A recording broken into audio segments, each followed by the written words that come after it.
Welcome to Democracy Now!, democracynow.org, the War and Peace Report. I'm Amy Goodman. The Trump administration likely separated thousands more children from their parents at the U.S.-Mexico border than previously reported. That's the conclusion of the Inspector General of the Department of Health and Human Services, which said in a report Thursday that efforts to track those children have been so spotty that the exact number of family separations is unknown. Last summer, a federal judge ordered the Trump administration to reunite families separated by Trump's zero-tolerance policy along the southern border. But the Inspector General's report makes clear many migrant families were not identified or reunited as part of the judge's order. President Trump canceled a military flight Thursday that was set to deliver House Speaker Nancy Pelosi and a congressional delegation to visit NATO leaders in Brussels and U.S. troops in Afghanistan. In a letter to the Speaker, Trump wrote, quote, "In light of the 800,000 great American workers not receiving pay, I am sure you would agree that postponing this public relations event is totally appropriate." Pelosi was leading a delegation that included the chairs of the House Intelligence and Veterans Affairs Committees. Trump's 11th-hour order caused the bus carrying the delegation to turn around on its way to the airport. Trump's order drew protests from congressional Democrats, and even some Republicans criticized the move. South Carolina Senator Lindsey Graham said in a statement, "One sophomoric response does not deserve another," unquote. The president's retaliation came a day after Pelosi told President Trump to deliver the State of the Union address in writing from the Oval Office or at a later date. Pelosi cited security concerns caused by the government shutdown. Meanwhile, the shutdown's entered its 28th day, the longest in history, with state and local governments warning social safety net programs could soon buckle under the strain. New York City Mayor Bill de Blasio warned Thursday if the shutdown stretches into March, some 1.6 million low-income New York City residents will lose benefits as the city loses $500 million a month in federal aid for food stamps, rental assistance, and school lunches. I met with clergy leaders this morning. I asked them to prepare to help members of their congregations in every conceivable way, starting in all instances with food. But that reality of the loss of $500 million a month is just too staggering to miss. We will not be able to make people whole. We just won't. On Capitol Hill, Republican Senate Majority Leader Mitch McConnell scheduled to vote Thursday not on a bill to end the government shutdown, but on legislation to restrict abortion rights for low-income women. The No Taxpayer Funding for Abortion Act would have permanently barred federal funds from paying for abortions. It stalled after it failed to muster the 60 votes needed. Elsewhere, the Interior Department has recalled dozens of federal employees furloughed by the shutdown. The workers from the Bureau of Offshore Energy Management will assist in Trump's efforts to expand offshore oil and gas drilling in the Atlantic, Pacific, and Arctic Oceans. The Bureau's offshore wind development program remains idled by the shutdown. BuzzFeed News is reporting President Trump directed his former personal attorney, Michael Cohen, to lie to Congress about negotiations to build a Trump Tower in Moscow. BuzzFeed cited two unnamed federal law enforcement officials investigating the matter who also said Trump supported a plan set up by Cohen to visit Russia during the presidential campaign in order to personally meet President Vladimir Putin and jumpstart the tower negotiations.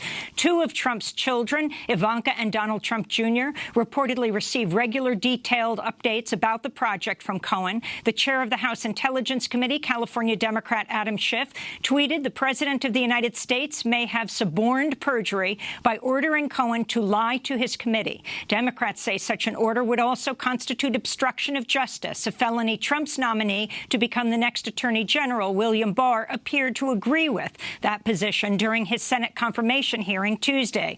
Barr was questioned by Minnesota Democrat Amy Klobuchar. A president persuading a person to commit perjury would be obstruction. Is that right? Yes. Okay. Or any person who persuades another to, yeah. Okay.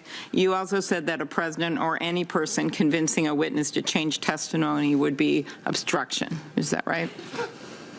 Yes. Meanwhile, the Wall Street Journal reported Donald Trump ordered Michael Cohen to rig online polls in Trump's favor during the 2016 presidential campaign. Cohen reportedly paid for the service by handing the head of an IT firm a bag of cash containing more than $12,000. On Twitter, Cohen did not dispute the Wall Street Journal's report and tweeted, "What I did was at the direction of and for the sole benefit of Donald Trump," unquote. Campaign finance experts say the payment could be a criminal breach of campaign finance laws because Trump failed to report it to the Federal Elections Commission.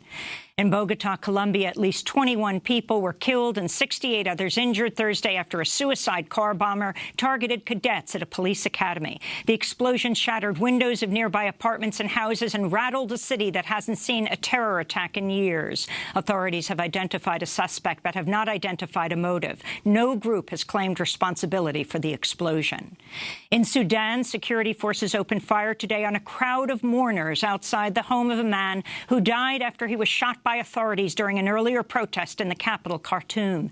It followed the killing of two other protesters Thursday elsewhere in Khartoum, a doctor and a 16-year-old, who were both shot in the head by government forces. Protests erupted across Sudan a month ago, calling for the overthrow of the ruling National Congress Party and an end to the military regime of President Omar Hassan al-Bashir.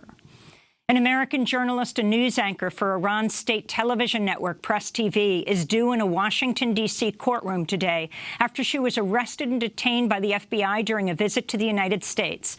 Marzieh Hashemi, who's a U.S. citizen who lives in Tehran, was arrested at St. Louis Airport Sunday, then transferred to a prison in Washington, D.C., according to her son.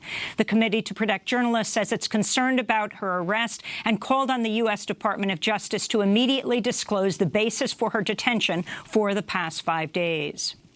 In Brazil, a former Rio de Janeiro police officer with ties to organized crime has been identified as the likely killer of the prominent human rights and gay rights activist, city council member Marielle Franco, who was shot dead along with her driver in Rio de Janeiro in March.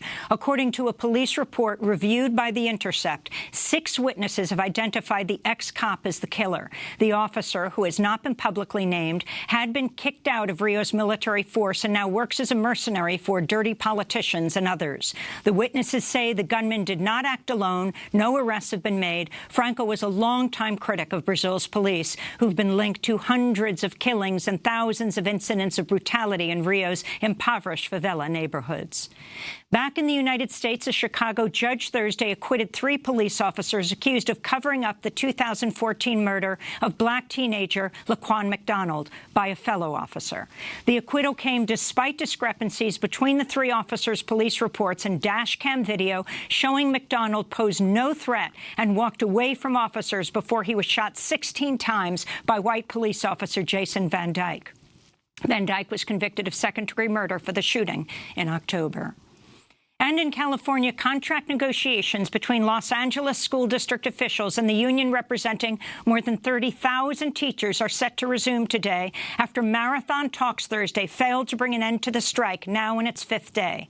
Meanwhile, teachers in Oakland are planning a one-day wildcat strike today to protest stalled contract talks. Oakland teachers say they're struggling to make ends meet as the cost of living has risen 14% across the Bay Area over the past 5 years. Teachers are demanding a 12% pay increase over the next 3 years. And those are some of the headlines. This is Democracy Now!, democracynow.org, The War and Peace Report. I'm Amy Goodman.